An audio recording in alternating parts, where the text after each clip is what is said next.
Hello everyone, I'm Tanya. And I'm Jason. And we're from the Board Game Nook. Today, we're going to be talking about Pandora Celeste. It was designed by Mike Ibeji and Guntower Games.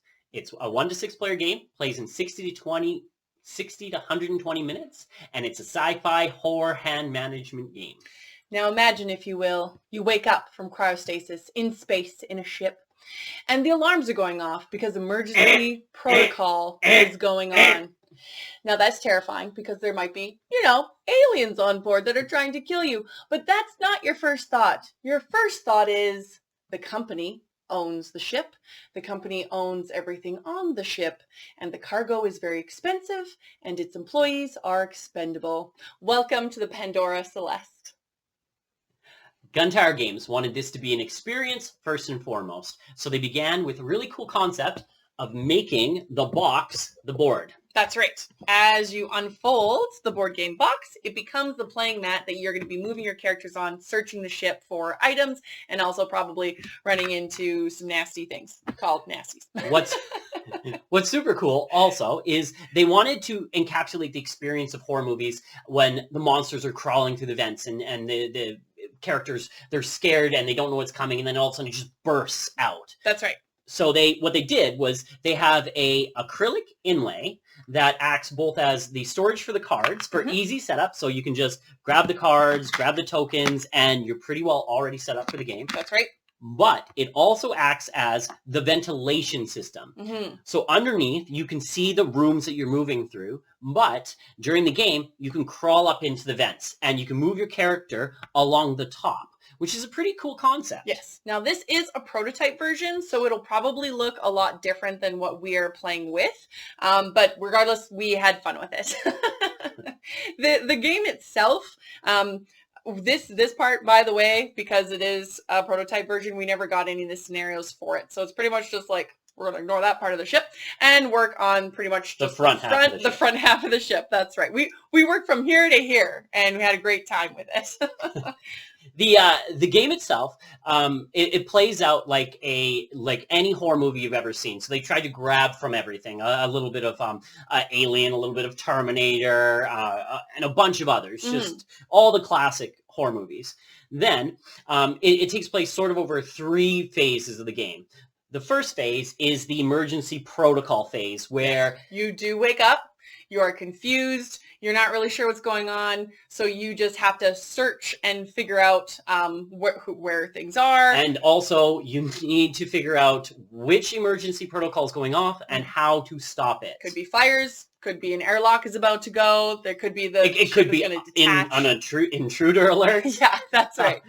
After you do the emergency protocols phase, big nasties, more often than not, will start coming into the game. And simultaneously, you've been given a secret agenda from the company. And this agenda can be anything from stealing company data to expose them, or making sure nobody gets off the ship with any information that could protecting the company, or even sacrificing yourself for the other crewmates. Yes. So the people that you're playing with at the board, they might be working for the company, they may be working against the company. You don't really know. They might just be in there for self-preservation. That's right. And by the time that you've gone through the emergency protocol, we're like, whew, close that airlock. That's when things start to get real heavy, because definitely nasties have started to show up. You have to survive. And then when the conspiracy starts, you're starting to learn that your crewmates aren't actually... may or may not be working with you.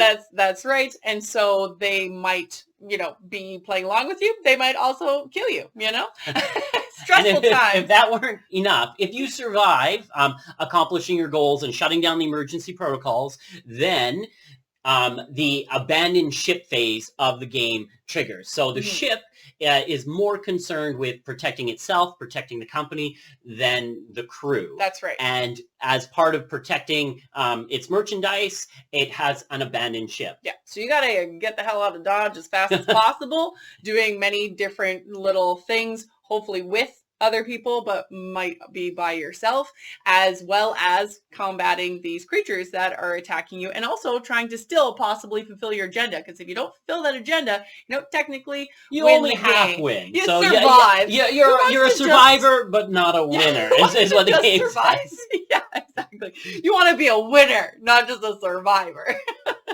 So how do you actually play the game? Well, every person is given a deck of 9 cards that represents who they are on the ship. And the game plays 1 to 6. So there are 6 characters, though we only had access to 4 of them. Yes. So there's a pilot. There's a guy that works in the cargo bay. There's an android. I kept calling him a Cylon. Whatever.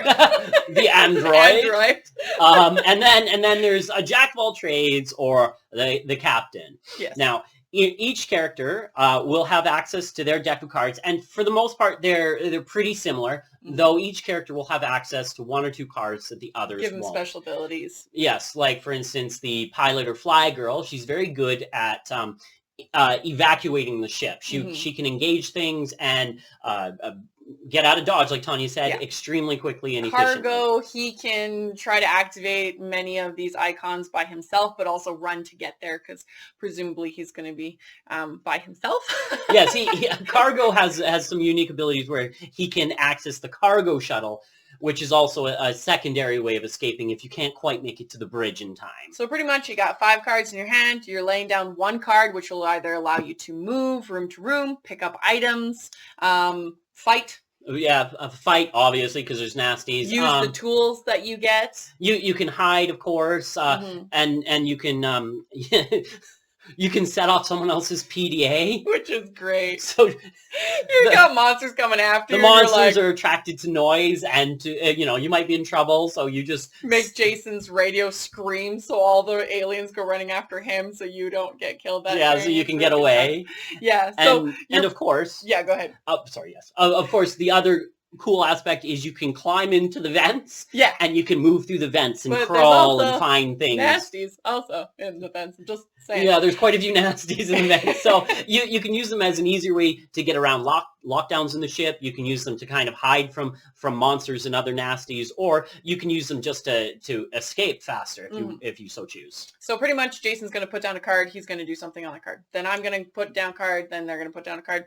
And so pretty much when you have to pass, then every other person playing gets to do 2 actions back to back, and then that round, then the crew round ends, is over, and it moves on to you calculate out who made the most noise during their turn. Yeah. So every single action that you do causes a certain amount of noise. A noise thing, which I thought was kind of cool. Yeah, it was pretty it's either a red bar, an orange bar, a yellow bar, like hitting somebody with a crowbar. That makes a lot of noise. Hiding obviously is green, so it's not very loud. No noise at all, yeah. Whoever has the most noise, generally speaking, if the monsters follow their protocol, the loudest noise is what they're going to go towards. Yes. So you'll allocate a first target, and the monsters will more likely than not move towards that person on their turn. So they'll attack people, they'll do their turn, and then it's pretty much just like a refresh cycle. Yes, so after all the characters have gone, then the nasties will get their turn to move around the board, attack people. Then it'll move on to an upkeep phase. Upkeep. Where emergency protocols will tick down, so you'll have less time. And then fires will spread if there are some. Yeah. Monsters will spawn if there are none. And then sometimes things will pop up in the vents, and then the next round will begin. So, right? Yeah. You'll continue playing in this fashion until either the emergency protocols kill you, the big bugs kill you, other humans kill you, other people kill you, or did you say the ship kills you? Because or somehow you miraculously escape.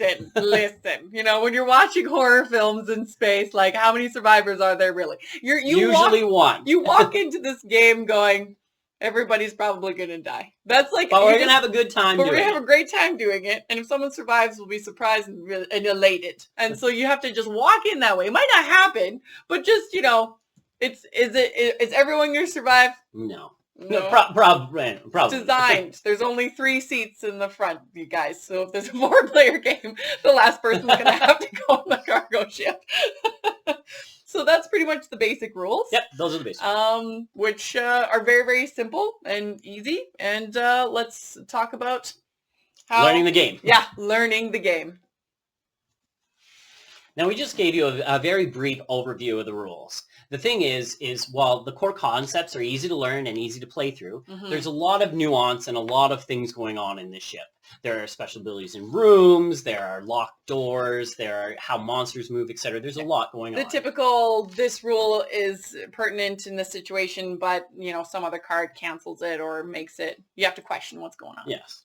So they gave you both a rule book to learn the game. Straight through, or the option to play a mini campaign and learn as you go experience. Now, that comprised of a prologue and 3 scenarios. Yeah. But the actual game time was fairly short. Yeah, the prologue was maybe 3 minutes to get through. So I'm generally the rule teacher for our gaming groups. Always the rule teacher. And I decided to approach this game using the how to play guide first. So what I did was I played through the entire mini campaign solo. And after doing that and then teaching the game to multiple different groups, I decided that was definitely the best way to go about it. I mean, it's me. He knew that there would be no way that I would sit there and, be like, are we going to play? Oh, no. Because this rule pops up. So then we do that. That's how we learn how to do that. Okay, great. And then the scenario continues. Oh, no, we have to do more rules. He knew that it was a little bit jarring. You move and then you have to read a couple pages of instructions. Playing it solo wasn't as bad because I could take myself through the motions. And he loves that. It was easy to do it that way. Now, the campaign is meant to be played sequentially. However, what I found was that if you set up the prologue, play the prologue, and then go to scenario 2 and just wipe the board clean, set it up, and then play the next scenario independently. And that was the easiest way to learn the game. So I got it in bite-sized chunks without having to worry about carryover or extra things occurring because, my character was injured. And experience-wise, it was just like the movies, right? It doesn't matter how you got there. Fires definitely were lit and then put out and there's dead monsters and, you can hear creepy crawlies in the vents. And it's like, and now we begin. So just like a horror movie, we didn't really know what we were doing. And Jason was the facilitator. So, yes, I jumped one group in. That's right. On scenario 3, the final scenario, and I just gave them the rundown. The ship, everything is going to heck. Alarms are going off, and you guys need to survive. And then I just guided them through the rules that way. Yep. Which worked quite well. Because the rules themselves are not that complicated. Learning them took a long time, but in reality, it's like, you got 5 cards. You can either move, pick up stuff. It's very, very simple to play the game once you're in it. It's just a little tiny things that come up very often that if you don't have a facilitator, you'd be, okay, well, wait, just a second. What happens if I'm in the vent? Yeah, and so like a thematic game, you want it to be thematic. So if I were to do this again, or even for players going forward, I would suggest that the rules learner learns the game and then takes the other players through the full campaign or the mini campaign episode by episode, but they already know the rules, so they don't have to reference the pages or read them. They can just guide the players as they go and give them a more immersive mini campaign to learn the game separately. I mean, of course, I'm going to agree with Jason, because that means that I don't have to learn the rules. I can just play the game, so I wholeheartedly agree. We also did play the game with just a full rules teach right at the start. Yes. Which is generally my preferred way and teaching style. So we had a brand new group. I read through all the rules for the most part and just plunked them right down in the game. And we went whole hog. So we had full nasties, full emergency protocols, and they enjoyed that experience, but they thought that discovery would have added to the game. So it's probably better to take a group through the mini campaign so they get the feeling of discovery, and then on subsequent playthroughs, you can then cater the game to how your play style and your group and add a few extra. And then that ended up being like, a 30-minute, 45-minute scenario where you understand what's going on, everything's great, and then do a 3-hour campaign where you're coming across egg sacks and things are dropping out of the vent. It's a lot more discovery rather than just held back and going through the steps in the process. So now let's get into so hopefully that helped you to what actually happened in our wonderful experience movie nights. This game is about the experience. It's not a queue pusher, and it's not about resource management and following little rules to maximize your potential. This game is about living in a horror movie, a space sci-fi with lots of references and lots of aliens and enemies, and just playing out a story and living an experience together as a group. And not getting lost in the rules so that you can experience what the scenario is. For instance, the very first scenario that we played, I was playing Fly Girl, the pilot. We don't know what's going on. We can hear scuttles. There's emergency protocols where we're trying to, deal with that. And we do. And then pretty much what the agenda that I got after we dealt with the emergency protocol was we discovered that the big nasty was on a monster our ship. bug. So it was like, escape, abandoned ship. And Fly Girl's agenda was like, oh, no, there will be no alien that takes over my ship. I don't care if I don't even abandon ship. I'm going to kill that big nasty. And you have to understand, like, the little nasties have 2 hits. They're still quite deadly. They're deadly. They can be deadly. Don't get me wrong. But the big nasty is very big and it's very nasty. Has 6 health. And, you're usually like punching it. Anyways, I had an epically great time where I found a flamethrower and then wreaked havoc on... Well, it was just great. The big nasty, like, we're all running around the ship, and I'm trying to, like, stop the company secrets from getting out. The other guy was a reporter trying to get, like... trying to escape and expose the company. Yeah. And then there's me just walking around with this big... She finds a shotgun, one of the most powerful weapons in the game, gets a military stim.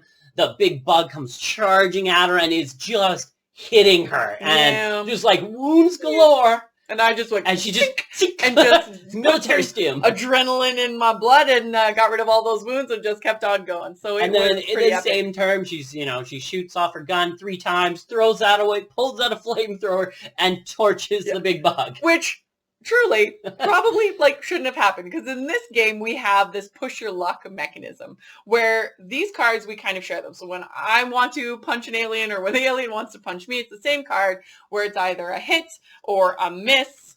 60-40 chance of hit and miss. If you have a weapon, it increases. If you don't, it decreases. But pretty much what it means is that if a alien is trying to hit me, and it does the first time, I can push my luck and say, how about you try that again? And if they miss, then I just brush everything off. I don't have to get injured at all. But if they hit, you take double damage. So when you want to get a double hit from the big nasty, it is the death. Big nasty. Immediate this death. Big bug could do 5 damage in a single turn, and you can only max take 8 wounds. So if you're already injured, it can kill you. Yeah. Like so I pushed my luck and it was freaking great. It's that stress inducing, like, ooh, you feel the pressure of trying to survive while you're trying to abandon ship and also have the ship not try to kill you, but then also try to kill the big nasties before the big nasty kills you. It was a great scenario. The game also does, so it handles a lot of interesting scenarios. Like, for instance, you can have multiple people working for the agency. Yeah. You can have no people working for the agency, or you can have a conflict of both. And so the game plays quite well at 4 players, because then you have a nice mixture. So you're suspicious. You're suspicious of everyone. But you still have enough people to do the protocols and also escape, because at lower player counts, it's a bit harder. Yeah. Also, you do lose the conflict between the agendas at lower player counts. Yeah. In the second scenario where there was 4 of us playing, it's like, okay, we have to kill these 2 blue aliens in order for us to shut down this emergency protocol. And one of the players is like, just walk around the van, search and stuff. It's like, are you actually searching for the aliens? Yeah, totally. And the other person's actually killing the aliens and trying to search out and find, and the other person's like sort of there and does kill one of the aliens. You're like, oh great, you're on your team. You're like, yeah, totally. But really, you don't know till push comes to shove. You can call somebody out, and then that sows discord amongst the players, and you can't actually attack them or take their items until discord is sown. Yeah. And you still have to have a good reason to attack your teammates. Kill or because at the end of the day, the ship trying to blow you up or the big nasty trying to eat you is a bigger hindrance. Yes, absolutely. the other thing that the game does, or has a unique way of handling, is player elimination. Mm-hmm. So you have two options. If you die and there are extra characters in the game that aren't being played, you basically just wake up anew. Yeah. So the other person that's in the cryo chamber. Yeah, the cryo chamber just wakes up and even more hell is broken loose. And he's like, what is going on? And you just jump in with the new character and you have to rush even faster to complete your agendas and abandon ship. If there's 6 of you and one of you dies, there's only 6 players. So you take control of the big nasties and the little nasties. So you then have a really cool objective of slaughtering the other players. Trying to kill your friends. It's great. So what did we think about Pandora Celeste? That's right. What did we think about this game? Well, let's start with the rules. The rules, shock and awe. Let's talk about those, Jason. The game has great core building blocks. It's quite easy to pick up, learn. The problem comes when all the little interactions between the rules and a lot of edge case scenarios that aren't quite covered by the rule books. Mm-hmm. So Guntower games, they have a great way of covering these scenarios. It's called the rule of the movie. That's right. So when Jason's like, but the rules, I don't have the rules. I don't know what to do. You go, what would happen in the movie? What it would happen if this was a horror film and this exact scenario went down? So, and does it make thematic sense that what you're trying to do works? Yeah. And you just decide and then move on from there. So it works great. It keeps the game nice, flowing, and it keeps you immersed in the experience. Mm-hmm. And at the end of the day, that's what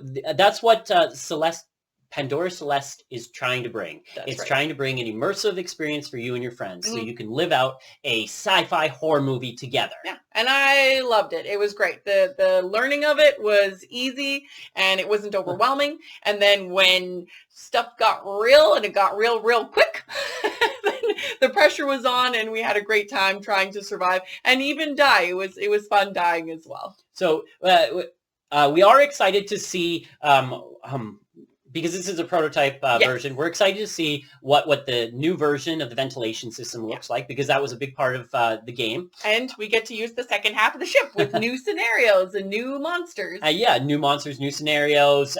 So we're excited for that. So if this interests you, be sure to check it out on Crowdfunding July 9th. That's right. Thank you so much for watching, everybody. Bye for now. Hi, everyone. I'm Tanya from Board Game Nook. Please like and subscribe on Facebook or YouTube, or you can check out our website at boardgamenook.com. If you're in the Edmonton area, we run a board game rental store, so please check that out. Have a great day. Bye for now. Nailed it! Nailed it! Nailed it! Nailed it! The hallway, and I will be the big nasty. Echo. Ah! What a world!